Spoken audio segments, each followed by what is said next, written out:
The National Weather Service in Wilmington has issued a severe thunderstorm warning for eastern Licking County until 11:30 p.m.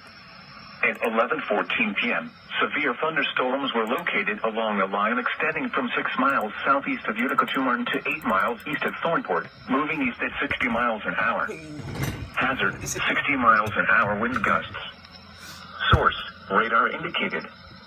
Impact, expects damage to roofs, siding, and trees.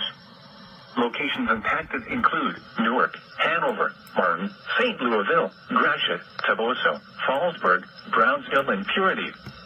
This includes Interstate 70 in Ohio between mile markers 137 and 142 and near mile marker 144.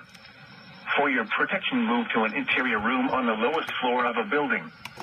To report severe weather, go to our website at weather.gov/ILN and submit your report via social media when you can do so safely.